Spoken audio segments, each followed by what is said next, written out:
Persepsi adalah biang masalah. Percayakah Anda bahwa dalam pelajaran Millionaire Mindset, persepsi merupakan hal nomor satu yang wajib dirubuhkan? Karena disampaikan di sesi awal, inilah pelajaran yang paling banyak menghasilkan resistensi atau perlawanan dari banyak peserta, termasuk saya. Contoh persepsi beberapa orang yang berkomentar seperti ini. Zaman sekarang banyak perempuan matre, lihat lelaki hanya dari ukuran materinya. Dalam Millionaire Mindset, persepsi bukan seperti itu, tapi seperti ini. Hanya lelaki yang kere yang bilang bahwa semua perempuan matre. Anda lihat bedanya kan? Persepsi ini bisa membuat Anda tertohok-tohok, tetapi hati kecil sebenarnya mengiyakan juga. Atau contoh lain persepsi seperti ini. Belagu banget sih ini orang, pakai motor Harley, suaranya menggelegar berisik, gayanya sombong. Sering kita mendengar komentar orang seperti itu, bukan? Akan tetapi sebenarnya pernyataan tersebut merupakan antitesa atau lawan dari sisi konsius pikiran yang menyatakan saya tidak mampu beli motor Harley. Karena itu sebagai pelampiasan keluarlah omongan negatif yang mengutarakan persepsi dari sisi buruknya. Di awal-awal sesi semua diacak-acak begini. Ya, otak kita rasanya seperti dibolak-balik. Ini merupakan suatu hal yang membuat tidak nyaman, tetapi dalam pikiran hati kecil kita rasanya seperti ada yang nyeletuk. Iya juga sih, karena sudah ada kesepakatan di antara sesama peserta dan fasilitator yang mengajarkan bahwa mereka akan menggunakan bahasa langsung. Mau tidak mau persepsi tersinggung, harga diri, gengsi, atau ilmu atau apapun yang dipegang sebagai kebenaran versi diri peserta harus ditanggalkan, harus ditinggalkan. Sama seperti sahabat yang mendengar atau menonton video ini. Anda harus berani meninggalkan apapun yang Anda pegang saat ini demi pelajaran baru yang akan kita dapat bersama video ini. Pasalnya, membawa persepsi lama akan membuat Anda menjadi seperti Anda sekarang. Jadi, di dalam video ini, kalimat dan kata-kata derek akan menjadi senjata percepatan pembelajaran. Contohnya ketika saya dijadikan subjek tanya jawab, Mr. Mardigu, what do you think about Bentley or Rolls Royce? Quick answer, no thinking please. Saya jawab, mobil mewah, mobil mahal, mobil orang kaya, mobil buat pamer. Good, that's a snap answer, very straightforward, and it shows that you are having a poverty conscious, katanya. Dia mengatakan bahwa saya memiliki kesadaran miskin, poverty conscious. Iya, dia bilang itu membuktikan bahwa saya memiliki kesadaran miskin. Sekali lagi, kemudian dia melanjutkan, kamu berjarak dengan kekayaan, karena itu kamu kerja sekuat tenaga, tapi pola pikir kamu miskin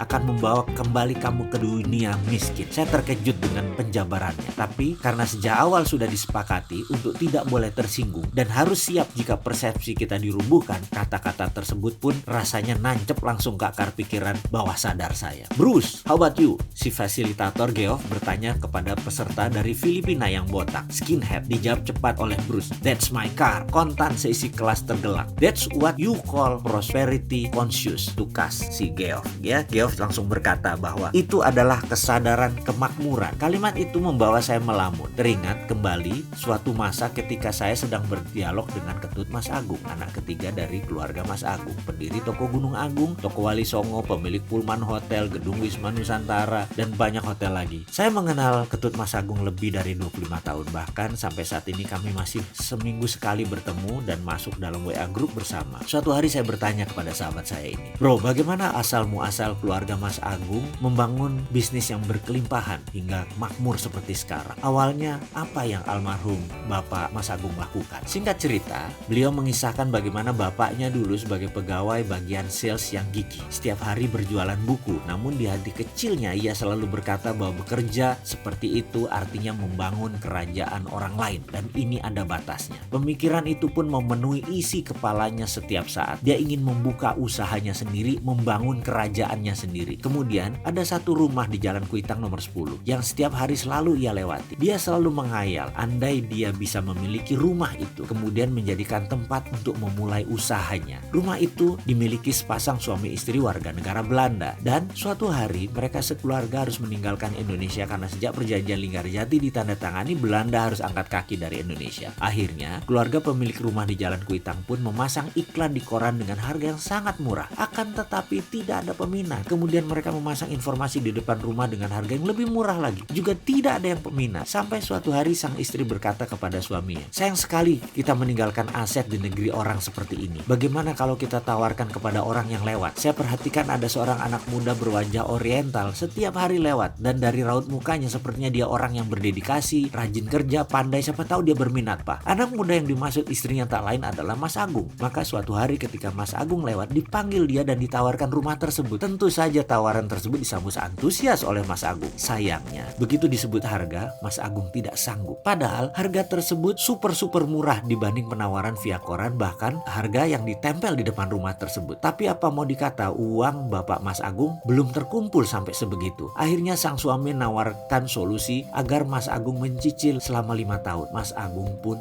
menyetujui. Dia berusaha keras bekerja, menyicil kewajibannya yang dikirim langsung ke Belanda. Dan benar, 5 tahun kemudian dia lunasi rumah tersebut. Sahabat saya, Ketut Mas Agung menyimpulkan, begini Mardigu, misalnya dulu bapak saya tidak pernah menyatakan berkali-kali bahwa dia akan punya bisnis sendiri. Misalnya dulu bapak tidak pernah membatin setiap lewat rumah tersebut bahwa dia ingin memulai bisnis dari sana. Ini rumah saya. Misalnya dulu dia tidak mengulang-ulang mantra dalam dirinya, ini rumah saya, ini kantor saya, ini kerajaan bisnis saya mulai dari sini. Pasti rumah itu dibeli orang lain, bukan ditawarkan kepada dia. Ketika dia berkata tidak mampu, pasti sepemilik rumah akan mencari pembeli yang mampu, bukan menawarkan solusi menyicil kepada dia. Ya, intinya adalah percaya sebelum terjadi, pasti akan terjadi. Dan hal ini rupanya diwariskan kepada ketiga anak-anaknya. Pada saat sesi tanya jawab dengan Geoff tentang persepsi prosperity conscious versus poverty conscious atau kesadaran kemakmuran melawan kesadaran miskin, saya pun nyambung dan saya memperoleh aha experience atau pengalaman yang membuat dalam hati saya berkomentar, aha, saya ngerti sekarang bahwa